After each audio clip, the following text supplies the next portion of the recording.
আকাশবাণী কলকাতা। খবর পড়ছে প্রবীর ভট্টাচার্য। আজকের বিশেষ খবর হলো একাদশ রাইসিনা ডায়ালগ 2026 আজ নতুন দিল্লিতে শুরু হচ্ছে। রাজ্যসভায় 10টি রাজ্যে 37টি আসনের নির্বাচনের জন্য মনোনয়ন দাখিলের সময়সীমা আজ শেষ হচ্ছে। ভারত মহাসাগরে আমেরিকান সাবমেরিন ইরানের একটি যুদ্ধজাহাজকে ধ্বংস করার প্রেক্ষিতে পশ্চিম এশিয়ার সংকট আরও ঘনীভূত হয়েছে। 78 জনকে উদ্ধার করা হয়েছে, নিখোঁজ শতাধিক। ইসরায়েল ও আমেরিকা জোড়া হামলায় ইরানে 1000 জনেরও বেশি অসামরিক নাগরিকের মৃত্যুর খবর পাওয়া গেছে। টি-20 বিশ্বকাপে দ্বিতীয় সেমিফাইনালে মুম্বাইয়ের ওয়াংখেড়ে স্টেডিয়ামে ভারত আজ ইংল্যান্ডের মুখোমুখি হচ্ছে। আসছে বিস্তারিত খবরে। একাদশ রাইসিনা ডায়ালগ 2026 নতুন দিল্লিতে আজ শুরু হচ্ছে। আলোচনায় অংশ নিতে ফিনল্যান্ডের রাষ্ট্রপতি আলেকজান্ডার স্টাভ গতকাল নতুন দিল্লি এসে পৌঁছেছেন। ভুটানের বিদেশ ও বাণিজ্য মন্ত্রী দীনানাথ ধুঙ্গেল, মাল্টার উপপ্রধানমন্ত্রী ও বিদেশ ও পর্যটন মন্ত্রী ইয়ান বোর্গ ভারতে এসেছেন। ফিনল্যান্ডের রাষ্ট্রপতি আজ রাইসিনা ডায়ালগের মূল আলোচনায় অংশ নেবেন।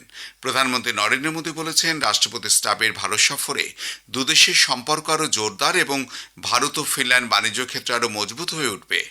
বিদেশ দপ্তরের মুখপাত্র রণধীর জয়সওয়াল সামাজিক মাধ্যমের এক পোস্টে বলেছেন, ভারত ও ভুটানের মধ্যে অংশীদারিত্ব, পারস্পরিক বিশ্বাস ও সদিচ্ছার উপর নির্মিত। এই সফরে দুদেশের সম্পর্ক আরও জোরদার হয়ে উঠবে। শ্রী জয়সওয়াল আরও বলেন যে ভারত ও মাল্টার মধ্যেও বন্ধুত্বপূর্ণ ও সৌহার্দ্যপূর্ণ সম্পর্ক রয়েছে। রাজ্যসভায় 10টি রাজ্যের মোট 37টি আসনের নির্বাচনের জন্য মনোনয়নপত্র দাখিলের সময়সীমা আজ শেষ হচ্ছে। আগামীকাল জমা পড়া মনোনয়নপত্রগুলো পরীক্ষা করে দেখা হবে। প্রার্থীরা 9 মার্চ পর্যন্ত মনোনয়ন প্রত্যাহার করতে পারবেন। ভোট গ্রহণ 16 মার্চ, সেই দিনই ফলাফল ঘোষণা করা হবে। মহারাষ্ট্রের 7টি, তামিলনাড়ুর 6টি, বিহার এবং পশ্চিমবঙ্গের 5টি, ওড়িশার 4টি, আসামের 3টি, তেলেঙ্গানা, ছত্তিশগড়, হরিয়ানার 2টি করে এবং হিমাচল প্রদেশের 1টি আসনে ভোট নেওয়া হচ্ছে।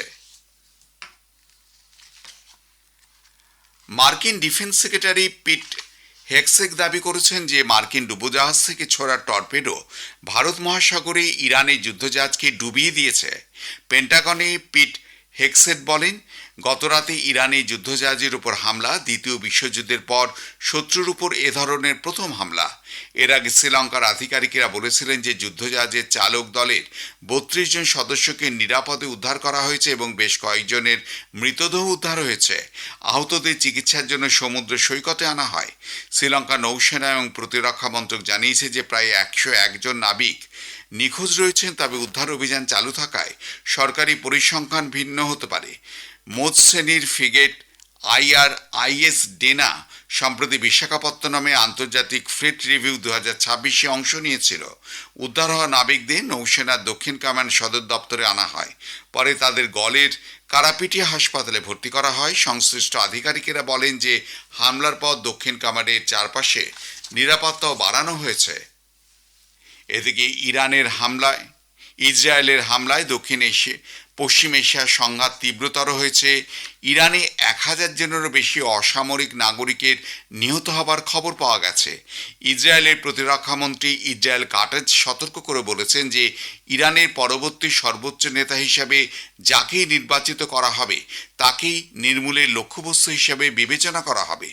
অন্যদিকে মার্কিন যুক্তরাষ্ট্রের এক কমান্ডার অ্যাডমিরাল ব্র্যান্ড কুপার বলেছেন যে ইরানের পাল্টা আক্রমণ করার ক্ষমতা দ্রুত হ্রাস পাচ্ছে। অপারেশন এপিক ফিউরি সম্পর্কে সাংবাদিকদের সামনে মার্কিন কমান্ডার বলেন যে এই অভিযানের 100 ঘন্টারও কম সময় আমেরিকা ইতিমধ্যে প্রায় 2000 লক্ষ্যবস্তুকে আঘাত করেছে। তিনি বলেন যে ইরানের বিমান প্রতিরক্ষা ব্যবস্থা মারাত্মকভাবে দুর্বল হয়ে পড়েছে এবং ইরানের শত শত ব্যালিস্টিক ক্ষেপণাস্ত্র, লঞ্চার এবং ড্রোনও ধ্বংস হয়ে গেছে।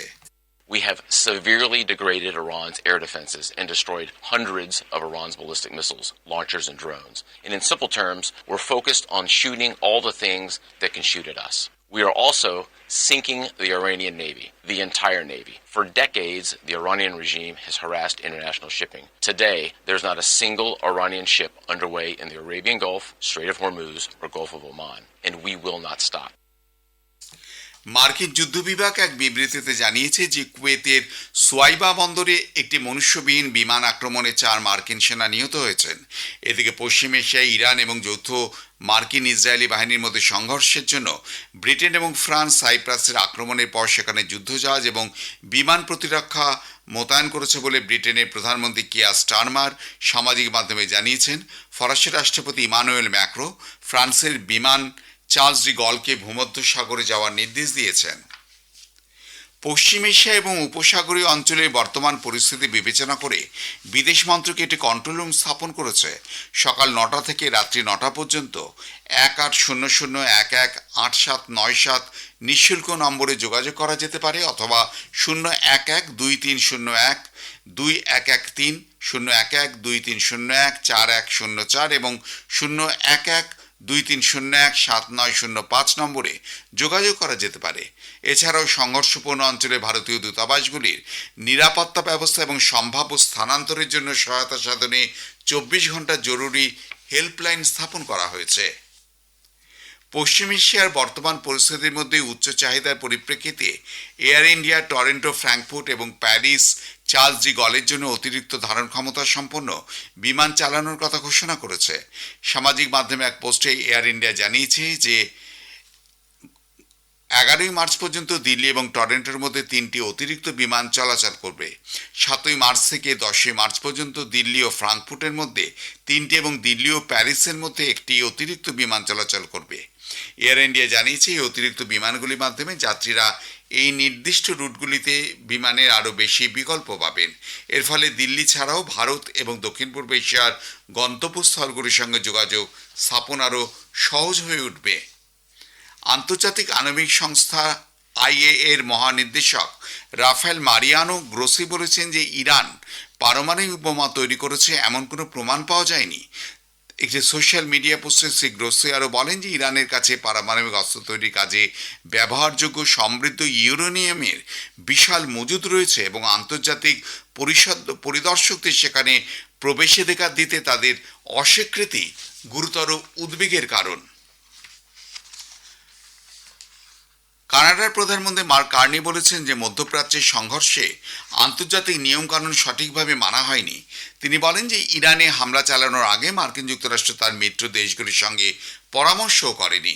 তেহরানে পারমাণবিক কর্মসূচি নিয়ে আলোচনার পর শনিবার মার্কিন ও ইসরায়েলি বাহিনী ইরানের বিরুদ্ধে হামলা শুরু করে। এরপর থেকে যুদ্ধ ইরানের সীমানা ছাড়িয়ে আরও বেশ কয়েকটি দেশ ছড়িয়ে পড়ে। ইরানের প্রতিবেশী বাহরাইন, সংযুক্ত আরব আমিরশাহী, কাতার সহ উপসাগরীয় দেশগুলিতে, সৌদি আরব ও কুয়েতে মার্কিন দূতাবাসগুলিতেও আঘাত হানে। এর ফলে ওয়াশিংটন এই অঞ্চল জুড়ে কূটনৈতিক মিশন বন্ধ করে রেখেছে। খবর শুনছেন আকাশবাণী কলকাতা থেকে।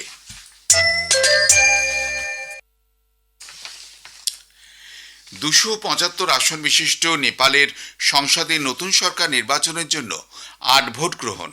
সকাল 7টায় ভোট গ্রহণ শুরু করবে, চলবে বিকেল 5টা পর্যন্ত। 1,90,00,000-এরও বেশি ভোটার 6,541 জন প্রার্থীর রাজনৈতিক ভাগ্য নির্ধারণ করবে। জোড়া ব্যালটে ভোট দেবে নেপালবাসী। এর মধ্যে 165 জন প্রার্থী সরাসরি নির্বাচিত হবেন, 110 জন নির্বাচিত হবেন প্রতিনিধিত্বের অনুপাত অনুযায়ী। গত বছর সেপ্টেম্বরে জেনজি আন্দোলন থেকে শুরু করে গণবিক্ষোভের জেরে 77 জনের মৃত্যুর পর নেপালে কেপি শর্মা ওলির নেতৃত্বাধীন সরকারের পতন হয়েছিল। ভারত আজ টি-20 বিশ্বকাপের দ্বিতীয় সেমিফাইনালে ইংল্যান্ডের বিরুদ্ধে খেলবে। মুম্বাইয়ের ওয়াংখেড়ে স্টেডিয়ামে খেলা শুরু হবে সন্ধে 7টায়। ইডেনে গত সন্ধ্যায় টি-20 বিশ্বকাপের প্রথম সেমিফাইনালে নিউজিল্যান্ড দক্ষিণ আফ্রিকাকে 9 উইকেটে হারিয়ে দিয়েছে। নিউজিল্যান্ড টসে জিতে দক্ষিণ আফ্রিকাকে ব্যাট করতে পাঠায়। দক্ষিণ আফ্রিকা নির্ধারিত 20 ওভারে 8 উইকেটের বিনিময়ে 169 রান করে। দক্ষিণ আফ্রিকার হয়ে মার্কো জ্যানসন অপরাজিত 55 রান করেন। নিউজিল্যান্ডের হয়ে ম্যাট হেনরি, কোল ম্যাকঞ্চি, রবীন্দ্র 2টি করে উইকেট নেন। শেষ করবার আগে খবরের বিশেষ কিছু অংশ আরও একবার। একাদশ রায়সিনা ডায়ালগ 2026 আজ নতুন দিল্লিতে শুরু হচ্ছে। রাজ্যসভায় 10টি রাজ্যে 37টি আসনের নির্বাচনের জন্য মনোনয়ন দাখিলের সময়সীমা আজ শেষ হচ্ছে। ভারত মহাসাগরে আমেরিকা সাবমেরিন ইরানের একটি যুদ্ধজাহাজকে ধ্বংস করার প্রেক্ষিতে পশ্চিম এশিয়ার সংকট আরও ঘনীভূত হয়েছে। 78 জনকে উদ্ধার করা হয়েছে, নিখোঁজ শতাধিক। ইসরায়েল ও আমেরিকার জোড়া হামলায় ইরানে 1000 জনেরও বেশি অসামরিক নাগরিকের মৃত্যুর খবর পাওয়া গেছে। টি-20 বিশ্বকাপের দ্বিতীয় সেমিফাইনালে মুম্বাইয়ের ওয়াংখেড়ে স্টেডিয়ামে ভারত আজ ইংল্যান্ডের মুখোমুখি হচ্ছে। খবর শেষ হলো, পরে খবর জাতীয় সংবাদ 7টা 25 মিনিটে।